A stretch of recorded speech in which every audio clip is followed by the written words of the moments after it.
It was about 6.5 years ago, Obama was president-elect, and I sat in here in this very green room at Cap City Comedy Club, Joe. That video's been seen about 40 million times now. That's ridiculous. Literally. Like 14 million on just one spot on YouTube. That's ridiculous. You, early on, when everybody else was saying Obama was the savior, you were saying, why does anybody expect him to be any different? And it was like right when he was president-elect, or right when he got out of office. It's pretty obvious that there's some gigantic financial institutions that have been pulling the strings of politicians in this country for a long time. And just the fact that we have it set up where they can donate millions of dollars to these guys' funds, these guys' campaigns. I mean, how do we not expect it all to go bad? They put so much into him, built him up as this big brand name. What's your take on it? Well, you know what, man? I don't even think Obama is to blame. I really don't. I don't think there's an individual that's to blame. I think that what we're looking at, and I'm obviously no political expert by any means, but as a person who's observing a system, who's a person who's observing this strange society that we live in, and how it's influenced by money and corporations, and how politicians are beholden to so many different groups before they get into any positions of power. It's incredibly difficult to change anything, and it's not like this statement about Obama as a president or Obama as a person. It's more that the system is so intertangled, it's so intertwined with political interest groups and with lobbyists and with corporations having mad control over the political system, over who gets represented, which party. You know, who represents which party. The people that have the most money historically have done the best. I mean, it's like a big, crazy money grab. And then these people get into these positions of power, and I don't think they have nearly as much control as we like to think they do. And I think he gets into this position of power, and I think it's probably just a melee in there. A melee of money and lobbyists and fucking the military industrial complex and influence of foreign leaders and chaos and threats of terrorism.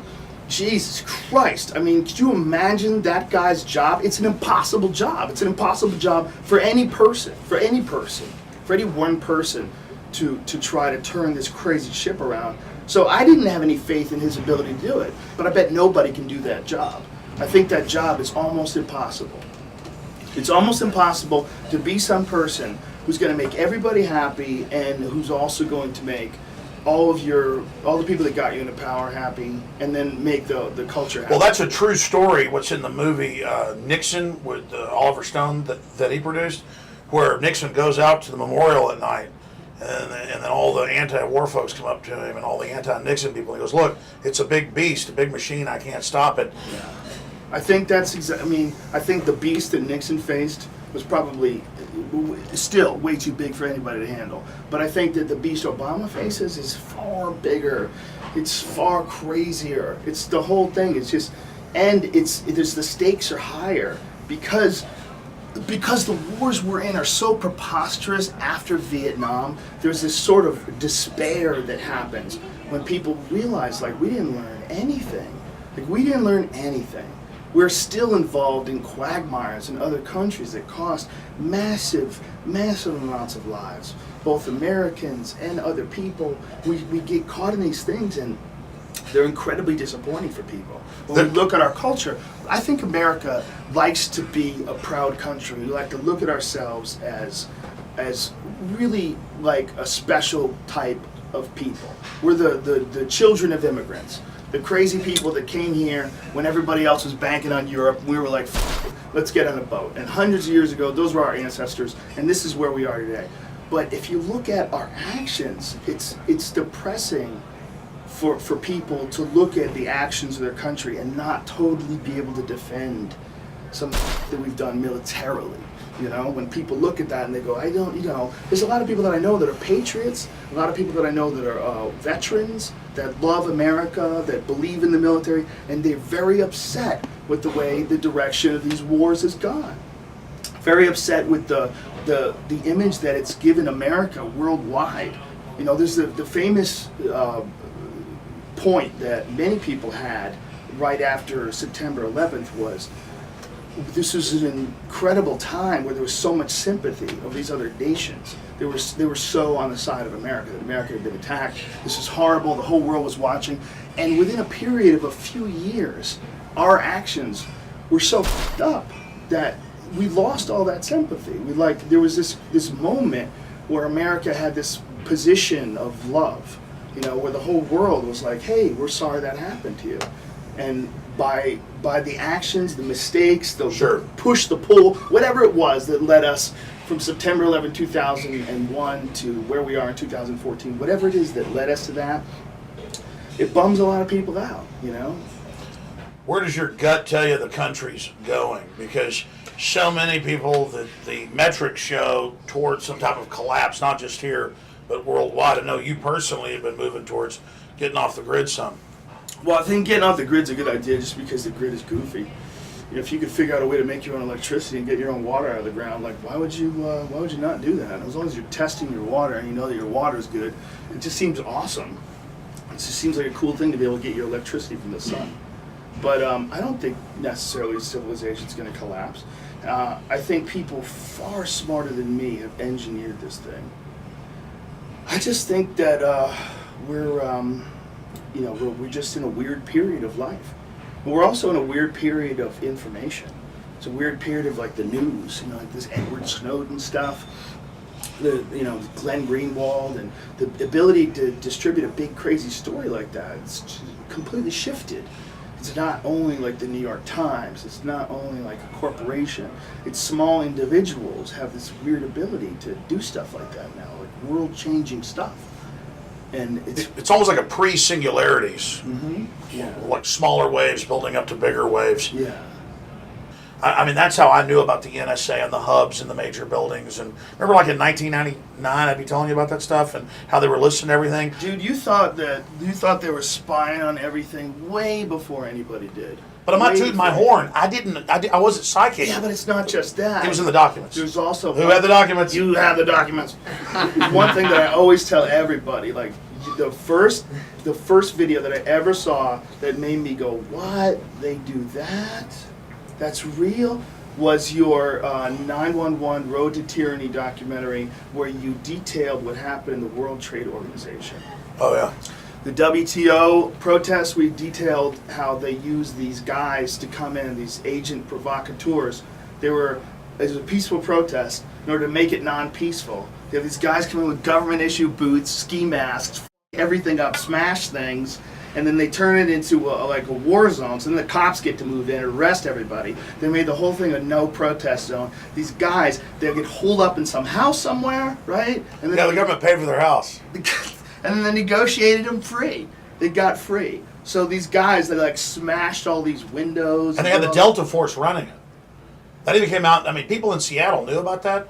I was being called a conspiracy theorist just because I had the local newspapers from there. It sounds so crazy. If someone tells you that, you go, that's crazy. But then you find out that is actually a tactic that gets used to break up protests. Windows at McDonald's, they're dumping over garbage cans. And they are very angry again and hostile. We're seeing more clashes with other protesters telling them to stop because they're giving everyone a bad name. None of the protesters, the legitimate protesters down here, want any of this kind of action. And they are very angry. So right now, knocking at the newspapers. Megan, any sign yet of police trying to track them down? No sign of police anywhere. They're breaking the bank window here at U.S. Bank. We got to get out of here. We're going to run up the street because if they see us, they attack us. And so we're keeping a safe distance away from them. Several police officers have told us because they were assigned to control the protest crowds, they weren't allowed to break ranks and to stop the black bloc. So the group just continued destroying property for nearly an hour. What's wrong with this picture? If the police are supposedly there to protect the public and property, then why? Why did state police, Seattle police, as well as the feds, stand back and allow the anarchists en masse to run around and throw bottles at police, cones, rocks, you name it, and assault private property as well as members of the general public? Because they needed someone to demonize the rest of the good demonstrators. Now, my friends, this is an old tactic throughout history. If you have opposition, you simply demonize them by creating your own crisis, your own massacre or terrorist bombing or incident, and then blaming it on your political opponents. When you have 50, 60,000 peaceful demonstrators out exposing the corruption, how do you neutralize them? Well, you simply send in your boys to create a crisis, to offer a solution. Now, we're not saying that local police knew what was going on. Certainly not. They just were following their orders, which is frightening in and of itself, to let a bunch of anarchists, 30 or 40 of them tops, run around and burn and break things because they were ordered to do so. It's hard for most people to witness chaos and destruction, but Detective Donnie Lowe says as a police officer at the scene, I was embarrassed. Lowe and his fellow officers were under orders to hold their ground last Tuesday when protesters blocked access to the convention center. He says it was painful to watch the crowd harass delegates and not be able to help them. He wasn't even allowed to catch the crooks looting downtown businesses. I watched this guy loot Nike Town, sit in the window of Nike Town. At some point in time, the employees of Nike Town were chased out, and they came running to us for assistance, and what we wasn't allowed to do anything. Detective Lowe has, well, half the answer right. He's got half the picture in his hands. Certainly, it's horrible. It's inexcusable that city leaders, under the control of the federal government in Seattle, would instruct the police not to apprehend criminals while they were engaging in crimes publicly. Crimes like robbery, arson, and assault. That makes the police chief, the mayor, the Justice Department, the Delta Force, the FBI, you name them, running this operation guilty as accomplices. But in a second, Detective Lowe falls for the old trick we've been talking so much about. Problem, reaction, solution. He says, we were attacked out there for a day. But, later the city got it together and we went ahead and declared the emergency. Why? We had the no protest zone. Yeah, half the city. Why? The civil emergency was needed. And we finally, we got to get tough on them. Yeah, you got to get tough on all the peaceful demonstrators that were shutting down the WTO, the World Trade Organization, and now when people think of protesters across the country, especially city leaders, city managers and others say, boy, we better crack down, we better ban protest here too. And they're passing ordinances across the nation to implement emergencies whenever they feel like it. And the federal government is rubbing its hands together. All started by 30 to 40 anarchists running around, burning and beating and smashing and stealing. And the police, like dogs at the end of a chain, a Rottweiler you've been slapping, suddenly had their leashes released, and with wanton abandon, they rampaged out in a berserk fashion and attacked old ladies, store owners, you name it. And then they got to ship everybody to the FEMA center. That's right. FEMA was helping during this learning process for everyone. I think our biggest problem here was leadership within this department refused to take appropriate actions when it was clearly necessary. If you thought the anarchists who commandeered a privately owned downtown building were out of town now, well, think again. As Cairo 7 Eyewitness News reporter Christina McKenna has found out, they're still here and still living rent-free. Susan, when these anarchists moved out of the building behind me on Saturday, a lot of people thought they should have been headed to jail. Instead, it turns out a lot of them just headed around the corner, and they're now living in a building right over here where they're enjoying electricity, hot water, and heat, all rent-free. Saturday afternoon was a celebration here. 7 days after they commandeered this downtown building, anarchists walked away without a word from police. It feels to me like we won. And at least some are still winning. As part of the deal to get them to surrender this building, anarchists were offered housing just around the corner at the same price.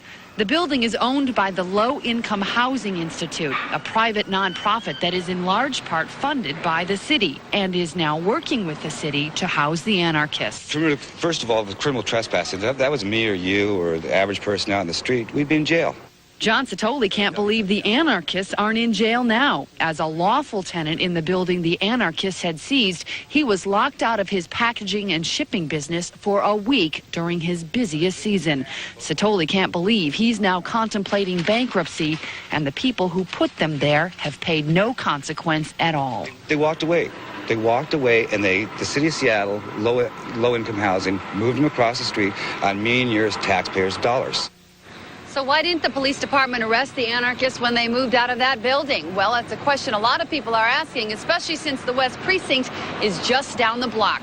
We asked the police department this weekend. We asked them again today. They still haven't returned our call with an answer. Instead of eviction, police asked housing activists to negotiate with demonstrators. Sharon Lee of the Low Income Housing Institute convinced the protesters to voluntarily leave the building, in part by offering them temporary housing in a private nonprofit shelter around the corner.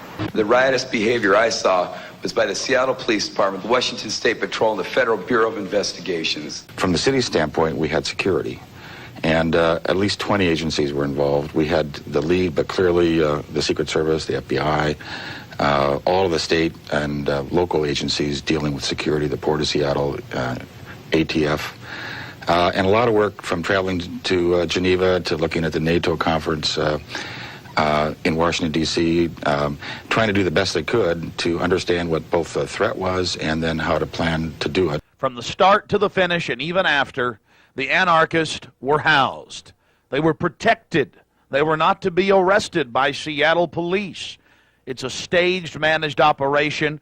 After the anarchists had put on their display for the news cameras, the authorities had all they needed to rationalize a total suspension of civil as well as human rights publicly in front of everyone's eyes. They started declaring that people couldn't have banners or posters or even stickers or buttons on their clothes against the WTO.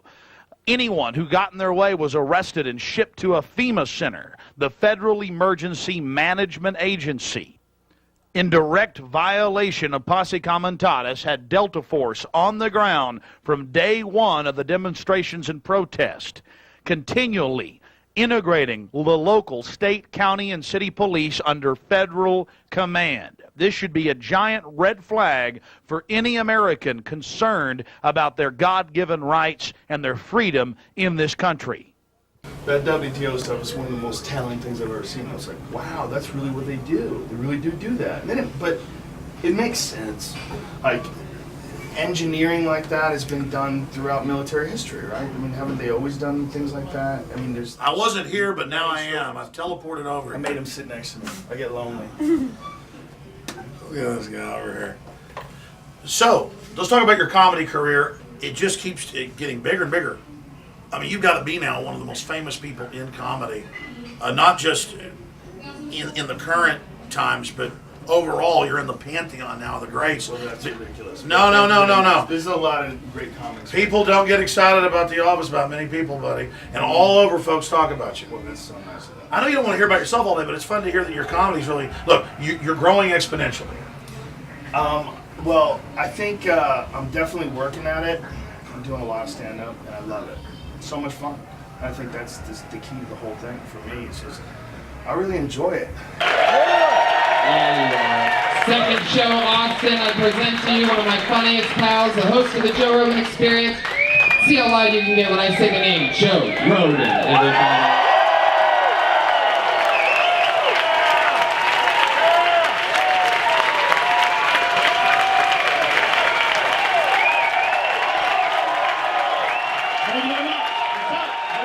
I enjoy writing. I enjoy creating new stuff. I enjoy putting it together. I enjoy making people laugh, and I enjoy people getting like feeling like they got their money's worth. I want it to be a good exchange. You know, it means a lot to me that people have a good time. It's very, very important. Like, I never take it lightly. There's no roof on Earth, and we're flying through space. Yeah, you should be your pants all the time. Like, it's ridiculous that doesn't even get brought up. We're on a ball that's spinning 1,000 miles an hour in a circle, and it's floating in the sky next to a giant fireball that's 1,000,000 times bigger than Earth. And no one talked, oh, the sun's up. That's a floating fireball that wants to kill you! You stare at it, you go blind. Do you think that the world's going to collapse? Well, it's a designed. Doesn't everybody always think the world's going to collapse? Sure, because sometimes civilization does collapse. Yeah. In different periods, and so that's kind of a racial memory. It is so cold-blooded how it's all been actuaried out. It's to consolidate power. It's to, and it's not for American interest. It's just that we have been under the heavier engineering in a lot of other countries. That's why things are being tested out. The empire tests things out here. Are we like the Columbus, Ohio for the empire? I think so. You know Columbus, Ohio, where Brian's from? He said that when he grew up there, he would get products. They would test products, like new cereals and that didn't exist anywhere else in the country. They tested out in Columbus. Well, that's it. The elite can use these Machiavellian tactics and social engineering and propaganda and focus groups to have control. But in the process of putting us into that, it automatically dumbs us down and destroys the civilization they live in as well. So it's almost like cheating by the establishment, is that it is so set up at the top, but they don't run all the chaos. They more like steer it and manipulate it, and then have learned how to guide it. Like in what way are they guiding it? Is it possible that it's just capitalizing on flaws in human nature, flaws in our society? There's already major flaws and major currents. It's like Caesar said, there's a tide in the affairs of men when taking up the flood leads on to fortune. And so, yes. And so they're basically surfing this. So I agree with you. It is this big chaos theory. It's out of control, but they know people. It always drives me crazy about all this Illuminati shit. How do I know it's just not one crazy old, like Howard Hunt type dude who's like writing a bunch of wacky shit. But what's really going on is not that. He's like a nutty dude. I'll tell you how we know. Going on. It is a big idea, a new world order. We are now facing a common challenge. And the challenge is how to build a world order for the first time in history on a global basis. The affirmative task we have now is to actually create a new world order. Is this global governance at last? Is it one world, the central bankers in charge? But aren't we all just living and dying for what the central banks do? Of course we are. We are absolutely slaves to central banks. There are hundreds of books like Tragedy and Hope, right, and just so many others written by the top think tank heads, the RAND Corporation. And what do they believe? Eco-Science, written by the current White House science czar. Well, I think talking about the bad stuff keeps it from happening. I think a lot of it does. If we deal with it. Because I just knew, because I had all these NSA whistleblower types, mainly telecom people coming to me, saying, man, you have no idea how bad it is. There's microphones in the TV boxes, there's hubs, it's Project Echelon. And so it was actually, a lot of it was out then. It's just that Snowden released a whole lot more. But separately from that, what gets you the most excited today? God, you just switched gears on me, man. Microphones and the cable boxes, the world's doomed, but what gets you happy? It's fun, Alex Jones, isn't it? If you have good friends, you have a good life, right? I mean, isn't that what life is about? Just enjoying time, having a good time. All right, getting serious. Robin Williams. Oh, that's sad. It's just sad. It's sad when anybody has depression.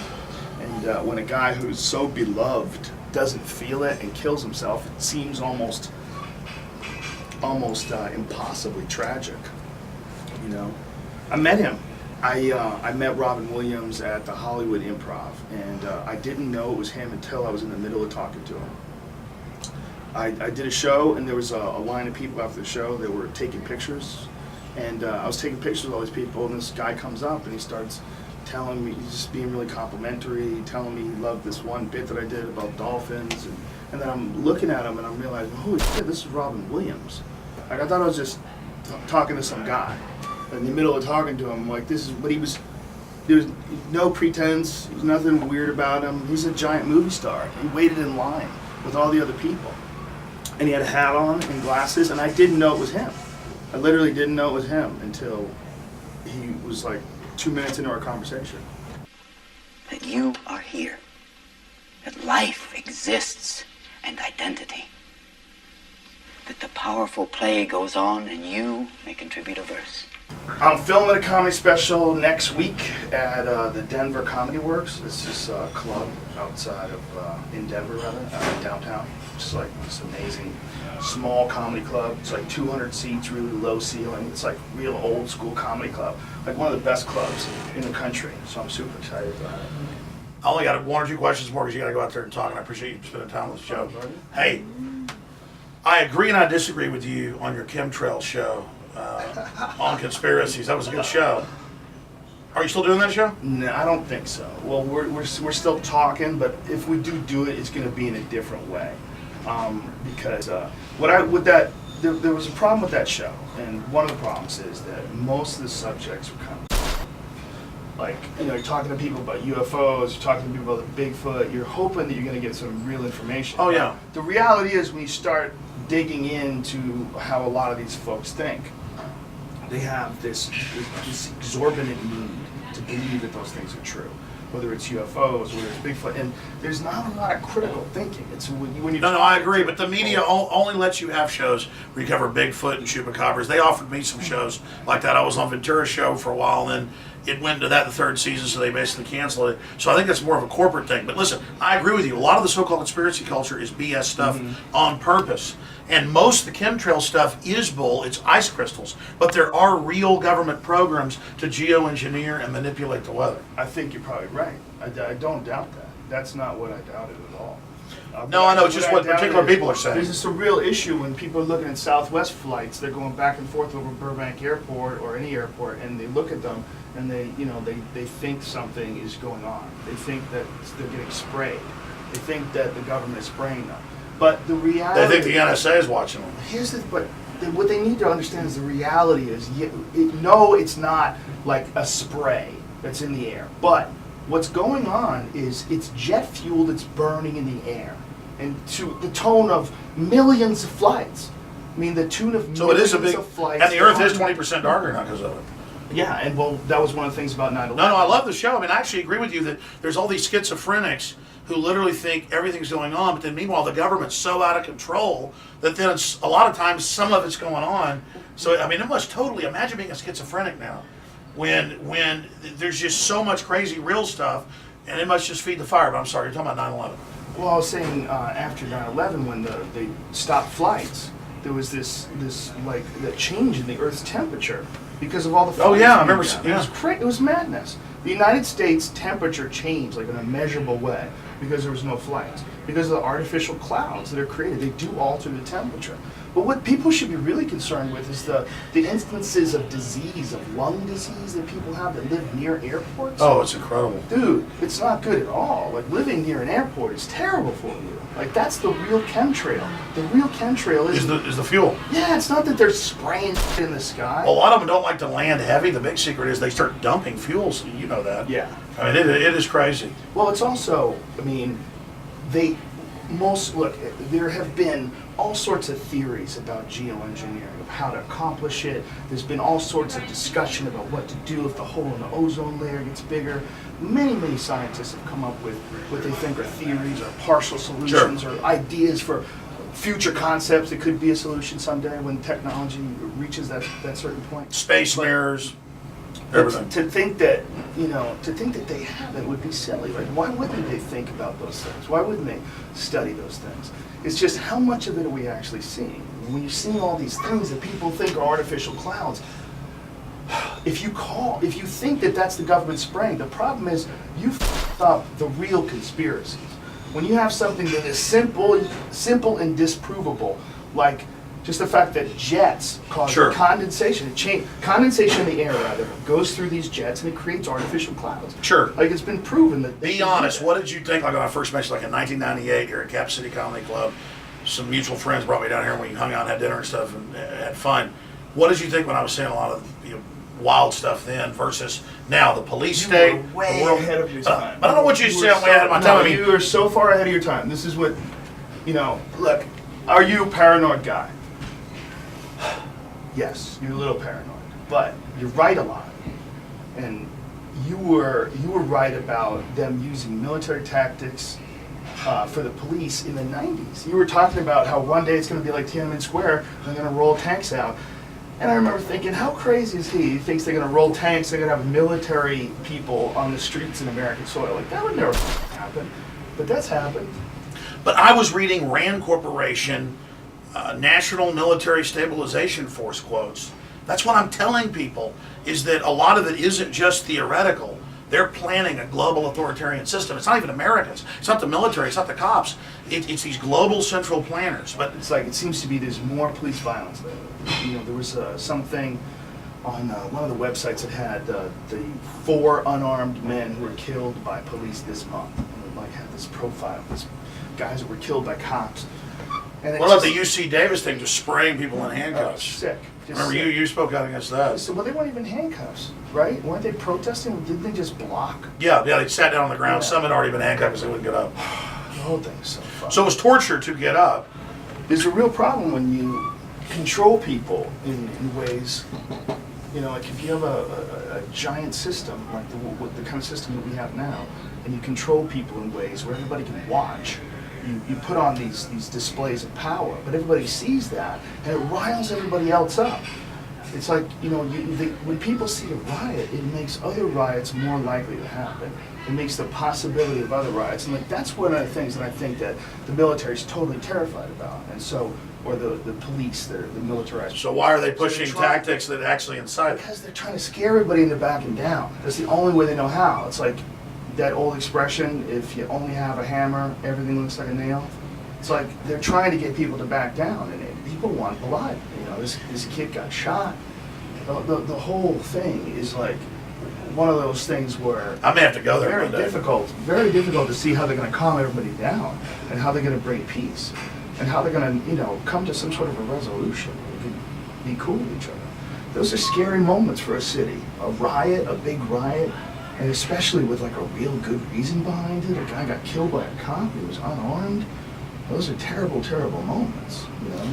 As the violence ramps up and as the police state ramps up, the two things go together. That's why I was talking earlier about why is government building more bunkers and billions of rounds of ammo and thousands of armored vehicles and, you know, training to take on the gun owners. I mean, it's crazy. Can you imagine if the government tries an open gun confiscation program, Joe? People believe in it. Some people think it's the right idea. Like I've talked to people that are intelligent people that talk to me about Australia. Australia did something similar, and they reduced the amount of gun violence drastically.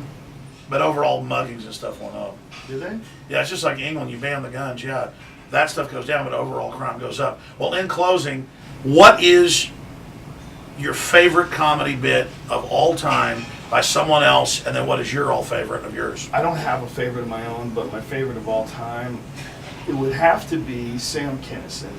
I worked at this place called the Boston Athletic Club, and this is before I ever thought about being a comic. I was probably like 19 years old. And I was working at this place, and there was this chick behind the counter that was my friend, and she was going on about this Sam Kinison guy. I saw Sam Kinison on HBO. Oh my God, it was so funny. She goes, he did this bit about, so she did the bit. She did the Kinison bit for me. She got down on the ground and did the whole bit. It never ends! It never ends! Oh, oh! So she's doing that in the parking lot. She is doing an impression of Sam Kinison. She was yelling out the bit. And so I went, God, I gotta see this. So I went out and got a VHS copy of it. I saw it, or somehow or another, I watched it. Did that almost spur you into wanting to be in comedy? That was the first time that I ever thought that I could be a comedian. Not because I was like as good as him or anything like that. What it made me realize is like, oh, that's comedy too. Like comedy is not just those guys that I love watching on Evening at the Improv. I used to love Evening at the Improv. Like they would have all those shows, the guys would get out there in their blazers, they would say something really funny, and then the next guy would come up and he would do the same thing. And they all had like sort of a similar pattern. I really loved it. Like I was a big Jerry Seinfeld fan, and I loved, you know, there's so many great comics from that time. Richard Jeni, who's a big Richard Jeni fan. But out of nowhere, this Sam Kinison guy comes along. And I saw what he was doing. He had a t-shirt on. It was a cut t-shirt. He had a long coat on, like a trench coat, and a backwards fedora, like not a fedora, but one of those like Kango hats. And I remember watching him do it. I was like, wow. Is he your favorite? He's my favorite for 1 year. I think for 1 year, Kinison was the greatest comic ever. I think in 1986. But I think he's also a cautionary tale because he was such a brilliant comic, but he's so haunted by demons. Like, if you want to listen to Mark Maron has a fantastic account of like all the times like he was hanging out partying with Kinison when he was coming up. He was a young guy and he worked at the Comedy Store and he did blow with Kinison and they told crazy stories. Mark said that they did so much coke that he heard voices in his head for a year. Wow. Which is crazy. And then it took its toll. It's what I'm saying is it took its toll on his performances, on his comedy itself. Because I think in that first year, before he became like Sam Kinison, the megastar, he was hungry and he was creative and he was doing a lot of like really groundbreaking stuff. I mean, there's some people that think that, you know, some of it was like misogynistic or homophobic, and you know, there's good points to be made. But it's real, so what? It's comedy. But there's points That's to be made. tyranny, Like trying to tell people not to tell dirty jokes or funny jokes Well, I or think cultural there's points jokes. to be made like that in other art forms too, in movies too. I mean, there's funny movies, there's great movies that show, you know, horrible things that you really shouldn't do to people, but they're great in movie form. You know who else is a great comic? And I'm here to see him tonight. It's Joe Rogan. He's coming up in mere minutes. We got show business. All right. Well, thanks for the time, man. You're awesome. That was a great interview. Infowars.com. Plug your websites. JoeRogan.net, Infowars.com. That's it. And the podcast. I mean, the Joe Rogan Experience. You get it on iTunes. If the Illuminati lets you. If the black helicopters don't come and take away your cell phone, you think I'm playing games. Government-issued boots, ladies and gentlemen, absolutely verifiable. I've got the documents right here. We got close, high-profile, high-resolution photographs. What's your favorite rock band? I don't... Skynyrd, maybe?